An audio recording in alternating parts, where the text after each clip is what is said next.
La inflación general en México durante la primera quincena de febrero de 2024 se ubicó en 4.9%, mientras que en la misma quincena de 2023 fue de 7.94%.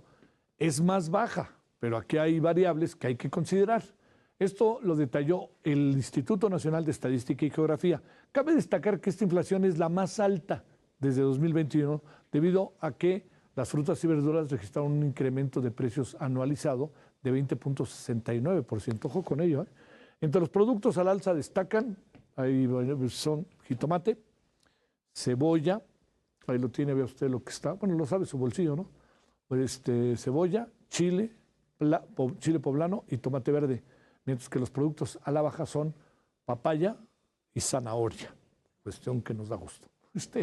En el informe, la encuesta nacional de ocupación y empleo del INEGI se detalló que 51.1 millones de personas cerraron el 2023 con empleo y que la informalidad disminuyó 1.3%. En diciembre, la ocupación económicamente activa de personas que incluye a las personas ocupadas y las que buscan activamente trabajo fue de 60.7 millones, 1.1 millones más a la cifra de diciembre del 2022.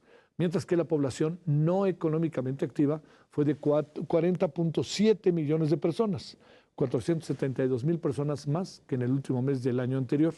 Los puestos de trabajo que más aumentaron para diciembre del 2023 fueron para trabajadores subordinados y remunerados, con 2.096.000 nuevos empleos. Muchas cifras, muchos números, pero muy importante revisarlos, sobre todo las variables más relevantes que tienen que ver con la economía familiar. Le hemos pedido a Pedro Tello, analista económico, pues hablar del tema. Pedro, te saludamos con gusto y agradecidos de que estés con nosotros. ¿Cómo estás? Buenas noches. Javier, buenas noches. Gracias por el favor de la invitación. A ver, ¿qué le pasa a la economía? Hace un año teníamos una inflación de 7,69, ahora bajó, pero ahora hay una tendencia al crecimiento.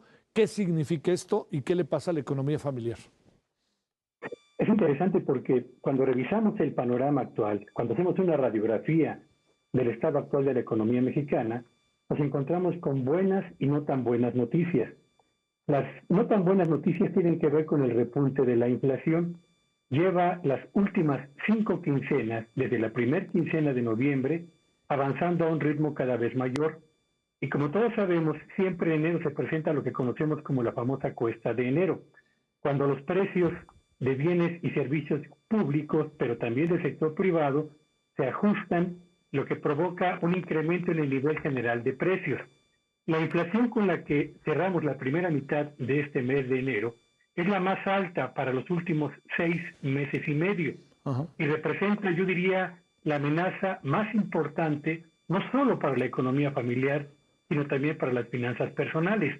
Ahora bien, como lo has detallado en la nota que antecedió a este comentario, hay productos que son de un importante peso específico en la economía familiar, como el jitomate, la cebolla, el tomate verde, que han registrado incrementos más que significativos en lo que va del año. Y estaríamos en una situación en la que podríamos señalar que por el lado de la inflación, Javier, estamos viviendo la más dura cuesta de enero de los últimos 3 años.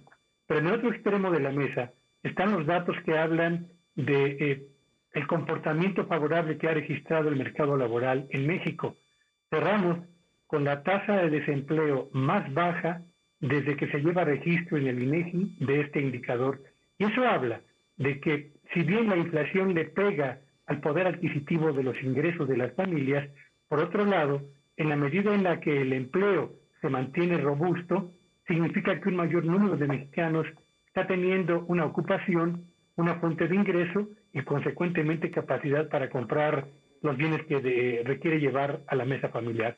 Estas son, digamos, parte de las luces y sombras que definen el presente de la economía mexicana. O sea, mucho cuando hablamos de la inflación y lo que suben los precios, etcétera, se presumía que enero no iba a ser fácil, pero te planteo, yo te diría, Pedro, ¿qué pasa con la canasta básica? Que ahorita que veamos el alza en los precios, muchas veces hemos alcanzado a apreciar que sube el salario mínimo y se quiere colocar, ¿no?, por encima de la inflación, cuestión que ahorita te pregunto qué piensas de ella, pero junto con esto, la canasta básica tiene los productos en muchas ocasiones mucho más caros de los que pueden alcanzar para lo que se recibe de lo que se recibe del salario mínimo, Pedro. Es evidente que la política salarial que ha seguido esta administración, particularmente en la recuperación del salario mínimo, se ha materializado en los mayores crecimientos al salario mínimo en los últimos prácticamente 6 años. Esa es una buena noticia, porque el salario mínimo se había utilizado en México, particularmente en los años 80, como el ancla que buscaba frenar el aumento de los precios en esa década tan difícil que fue para la actividad económica de nuestro país, lo que provocó un rezago más que considerable en la actualización de los salarios mínimos en México. Con este gobierno, con los incrementos que se han registrado en ese indicador, todavía no recuperamos el poder de compra que tenía el salario mínimo antes de que fuera utilizado como un ancla para combatir la inflación, pero a pesar de ello, lo cierto es que ha mejorado sustancialmente el poder de compra de quienes dependen justamente de ese ingreso. Pero por otro lado, Javier, vale la pena señalar lo siguiente. Esta estrategia de elevar significativamente el salario mínimo para recuperar todo el terreno que perdió durante décadas ha provocado que en el mercado de trabajo de nuestro país los empleos que mayor crecimiento han tenido son aquellos que están ofreciendo el salario mínimo como el ingreso quincenal o como el ingreso mensual, en detrimento de los empleos mejor remunerados. Si hacemos una revisión de cuántos trabajadores tenían salario mínimo al arranque de este sexenio y en el finales del año 2023, nos daremos cuenta de que casi se ha duplicado. En contraste, quienes tenían ingresos salariales superiores al equivalente a 5 salarios mínimos, ha mostrado un claro descenso a lo largo de esta administración, lo que habla por una parte de lo bien que le va a quienes dependen del salario mínimo, pero también habla de un apretamiento en lo que a la estructura de salarios en la economía mexicana se refiere.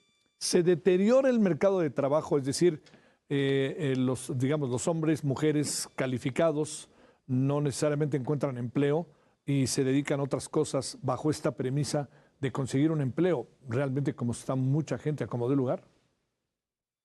Yo diría que el mercado de trabajo en México tiene también luces y sombras. A ver. Las luces tienen que ver con el hecho de que hay más empleo y se reduce la tasa de desocupación en la economía mexicana. Pero las sombras tienen que ver con la calidad precisamente de esos empleos.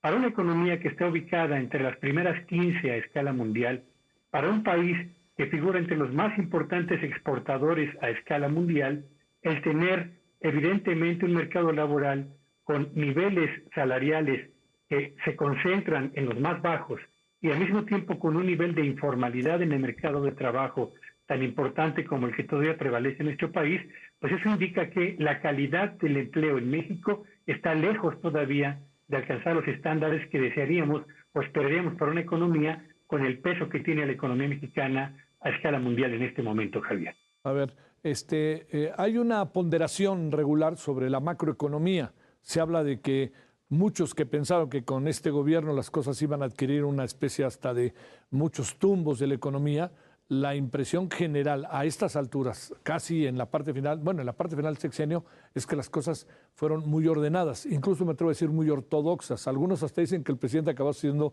medio neoliberal. ¿De esto qué piensas?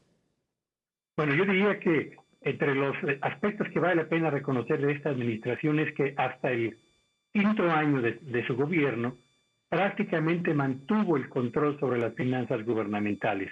Y en el sexto año que está ahora mismo corriendo, el nivel de déficit en las finanzas públicas será el más elevado para los últimos 20 años. Esa no es una buena noticia para una economía como la nuestra, porque lo relevante es que para mantener un ambiente económico estable y razonablemente predecible, para estimular el arribo de inversión extranjera, pero sobre todo el despegue de la inversión productiva nacional, los empresarios deben tener la certeza de que la inflación por una parte, las tasas de interés por la otra y las finanzas públicas se van a mantener estables y sin cambios bruscos en su desempeño reciente. Y yo creo que por el lado de la inflación, aun cuando tenemos una inflación que va en ascenso, se mantiene todavía bajo un nivel de control.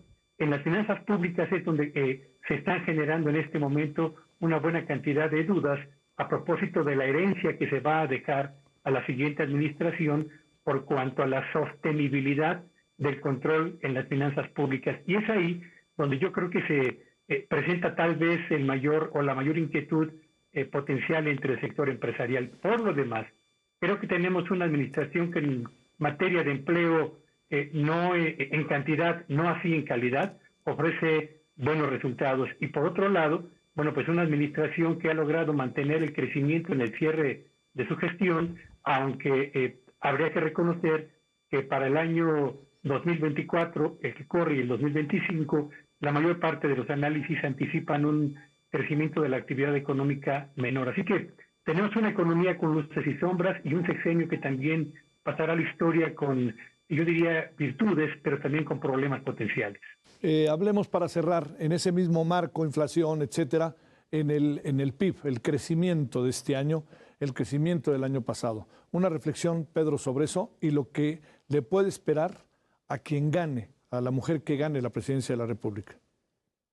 Cerramos 2022 con un crecimiento del 3%. Cerramos también 2023 con un crecimiento que estimo será del 3.4 al 3.5%. Esta será la primera administración cuyos 2 últimos años cerrarán con un ritmo de avance que es superior al del año inmediato anterior. Esa es una buena noticia. Pero el hecho es que en el año 2024 el crecimiento de la economía mexicana se estima va a perder parte del dinamismo que ha registrado hasta este momento. De hecho, en los meses de octubre y noviembre, el crecimiento de la economía mexicana ha reportado cifras negativas. Así que vamos a cerrar el último año de esta administración con un avance estimado del orden del 2.7 al 2.9%, estará por debajo del que logramos en el 2023 y en el 2022, pero que no deja de ser una buena cifra para una economía como la mexicana, que sin duda alguna presenta un balance interesante, aunque habría que señalar que en materia de crecimiento económico como en materia de calidad, en materia de empleos, importa tanto la cantidad del crecimiento como la calidad y la sostenibilidad de ese crecimiento. Y en este último asunto, sostenibilidad del crecimiento, también hay dudas serias a propósito de lo que lograremos obtener en los años subsecuentes, Javier. A ver, una reflexión final. Son 3 el año pasado, 3 este año, pero hay un -8 derivado lamentablemente pues del COVID. Ahí la economía, ¿cómo se acomoda? ¿Se va acomodando todavía o trae un déficit? Pregunto. Bueno, tuvimos una caída significativa en el año 2020 por el COVID, más del 8%.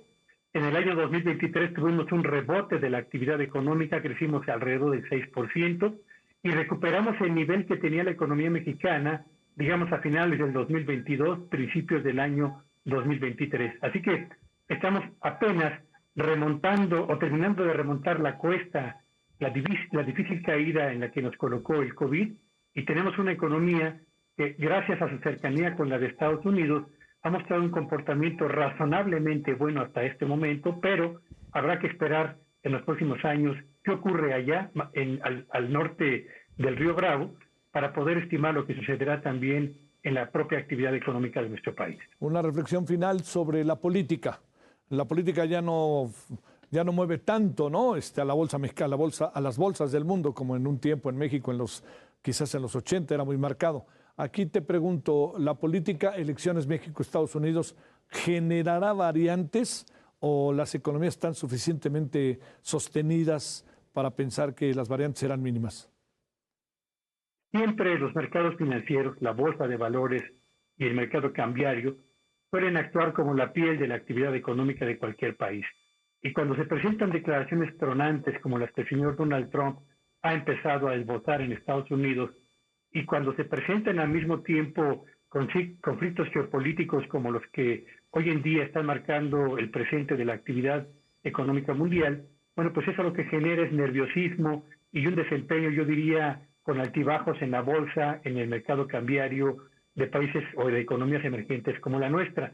Conforme se acerquen los procesos electorales en México de junio y en noviembre de Estados Unidos, seguramente veremos volatilidad en los mercados, que espero y deseo sea de corto plazo y que tenga que ver simple y sencillamente con la cercanía de eventos políticos de gran relevancia aquí y en Estados Unidos, y que la actividad económica de nuestro país no sufra efectos de mayor envergadura por cuanto a la inversión, el consumo y el crecimiento de la actividad económica, Javier. Te mando un gran saludo, Pedro Tello. Gracias que estuviste con nosotros. Buenas noches. Gracias por la invitación. Buenas noches. Gracias. Bueno.